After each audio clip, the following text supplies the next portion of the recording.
Sunan Geseng atau sering pula disebut Raden Mas Cakrajaya atau Cokrojoyo adalah murid Sunan Kalijogo. Sebutan Sunan Geseng diberikan Sunan Kalijogo kepada Cokrojoyo karena begitu setia terhadap perintahnya sehingga merelakan badannya menjadi hangus atau geseng dalam bahasa Jawa. Berdasarkan silsilah Jawa, Raden Mas Cokrojoyo adalah keturunan Prabu Brawijaya dengan Dewi Rengganis yang melahirkan Raden Rara Rengganis II. Kemudian Ki Ageng Pakotesan menikah dengan Raden Rara Rengganis II melahirkan Pangeran Semono atau yang sering disebut dengan Pangeran Muryo. Dari hasil pernikahan Pangeran Semono inilah lahir Raden Mas Cokrojoyo. Berdasarkan babat Tanah Jawi, pertemuan Cokrojoyo dengan Sunan Kalijogo diyakini saat Kanjeng Sunan melakukan perjalanan syiar ke daerah Bagelan yang kini masuk Purworejo untuk menyebarkan agama Islam di daerah tersebut. Setiba di daerah Bagelan, Sunan Kalijogo singgah di rumah Cokrojoyo, seorang penyadap aren untuk dijadikan gula, memiliki kebiasaan bernyanyi saat membuat gula aren. Mendengar suara nyanyian Cokrojoyo, Sunan Kalijogo sangat takjub, kemudian memanggilnya untuk mendekat.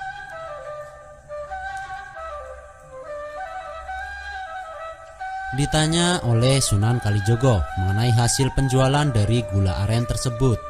Dengan segera Cokrojoyo pun menjawab bahwa hasil gulanya biasa digunakan untuk fakir miskin. Mendengar jawaban tersebut, Sunan Kalijogo kemudian memerintahkan Cokrojoyo untuk mengubah syair tembangnya dengan bacaan-bacaan zikir dan pujian kepada Allah, serta memintanya untuk memperlihatkan hasil gulanya kepada Sunan Kalijogo. Setelah memerintahkan hal tersebut kepada Cokrojoyo, Sunan Kalijogo melanjutkan perjalanan ke tempat lain.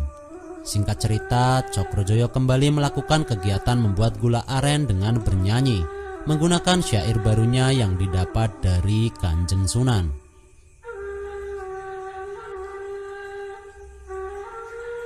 Cokrojoyo sangat terkejut melihat gula hasil olahannya ternyata menjadi emas batangan. Sesaat setelah menyadari karomah tersebut, Cokrojoyo memutuskan untuk mencari Sunan Kalijogo untuk mengucapkan terima kasih sekaligus memohon untuk dapat diterima sebagai murid Sunan Kalijogo. Setelah menemukan keberadaan Kanjeng Sunan, Cokrojoyo mengutarakan maksud dan tujuannya.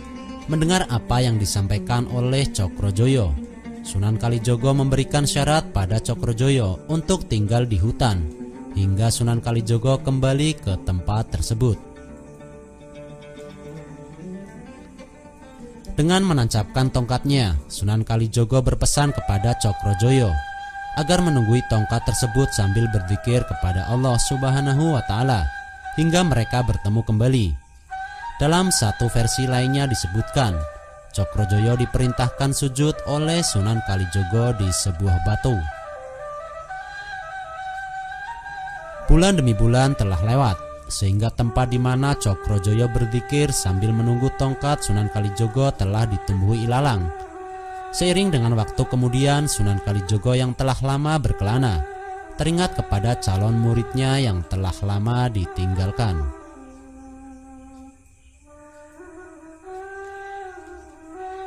Maka Sunan Kalijogo pun kembali ke hutan tempat dulu memerintahkan Cokrojoyo menunggui tongkatnya. Tapi Sunan tak menemukannya karena keadaan telah banyak berubah.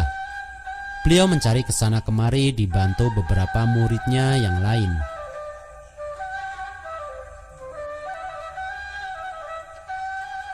Karena tak kunjung menemukan yang dicari, Sunan pun memerintahkan membakar ilalang yang lebat di hutan itu untuk memudahkan pencarian. Maka dibakarlah ilalang yang lebat itu oleh murid-murid Sunan Kalijogo. Api pun membumbung tinggi dan ilalangnya pun musnah.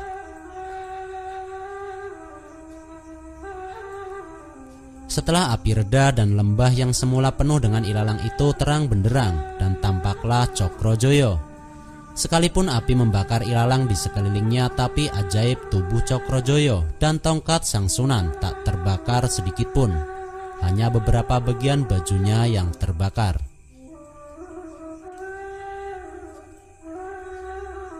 Betapa terharunya Sunan Kalijogo menyaksikan kesetiaan dan kekuatan hati Cokrojoyo.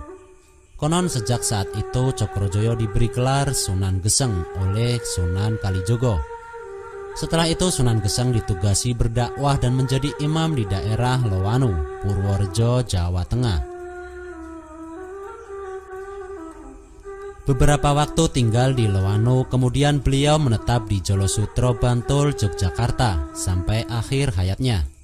Sampai kini makam Sunan Geseng masih sering diziarahi banyak orang. Kisah mengenai karomah Sunan Geseng juga terkenal di daerah Jatinom, Klaten.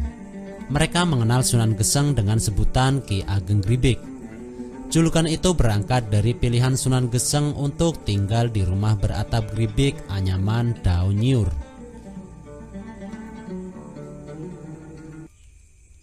Menurut legenda setempat, ketika Ki Ageng Gribik pulang dari menunaikan ibadah haji, beliau melihat penduduk Jatinom kelaparan. Beliau pun membawa sepotong kue apem. Kemudian dibagikan kepada ratusan orang yang kelaparan dan semuanya kebagian. Ki Ageng Gribik meminta warga yang kelaparan makan secuil kue apem seraya mengucapkan dzikir Ya Qawiyu. Mereka pun kenyang dan sehat. Sampai kini masyarakat Jatinom menghidupkan legenda Ki Ageng Gribik itu dengan menyelenggarakan upacara Ya Qawiyu pada setiap bulan Syafar.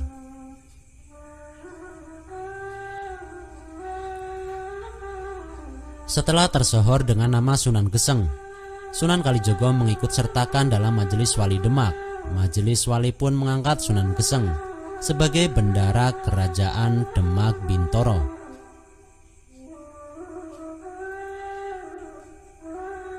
Sunan Geseng pun diperintah untuk mempersiapkan makanan dan minuman untuk jamuan para tamu pelantikan Raden Fatah sebagai Sultan Demak. Tinggal 1 hari lagi hari pelantikan tiba, Sunan Kalijogo melihat ke dapur tempat persiapan jamuan. Alangkah terkejutnya Sunan Kalijogo melihat tidak ada persiapan apapun. Sesegera mungkin Sunan Kalijogo mencari Sunan Geseng untuk diminta pertanggungjawaban. Sunan Geseng yang sedang berzikir kepada Allah Subhanahu wa Ta'ala di masjid kaget akan datangnya gurunya. Setelah Sunan Kalijogo menceritakan semuanya kepada Sunan Geseng, Sunan Geseng terkejut dan memohon maaf karena lupa akan tugasnya. Segera mungkin Sunan Geseng pergi ke hutan. Ilham pun datang. Sunan Geseng segera mencari bambu dan memotongnya menjadi bagian pendek. Setelah mendapatkan apa yang dicarinya, Sunan Geseng segera bertemu dengan Sunan Kalijogo untuk melaporkan bahwa pekerjaannya hampir selesai.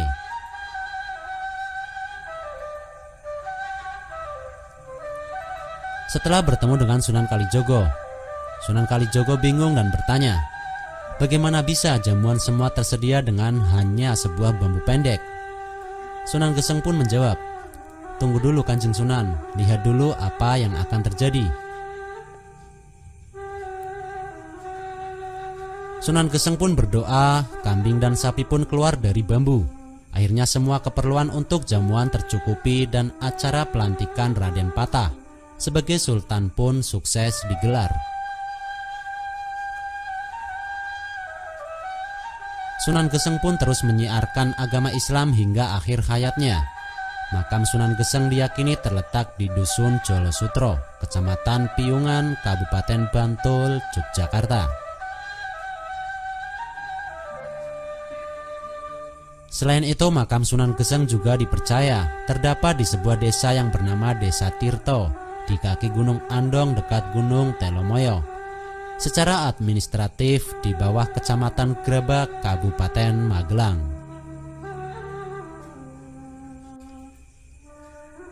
Pada bulan Ramadan pada hari ke-20 malam, masyarakat banyak yang berkumpul di sekitar makam untuk bermunajat. Selain itu di Desa Kleteran, terletak di bawah Desa Tirto, juga terdapat sebuah pondok pesantren yang dinamai Pondok Pesantren Sunan Geseng. Ada sebuah makam yang konon juga makam Sunan Geseng, tepatnya di hutan di atas Bukit Kapur, kurang lebih 10 km di sebelah timur kota Tuban, Jawa Timur. Yang konon juga tempat Sunan Geseng bertapa di situ sampai akhirnya hutan terbakar. Dan pada saat wafat diyakini juga dimakamkan di tempat itu.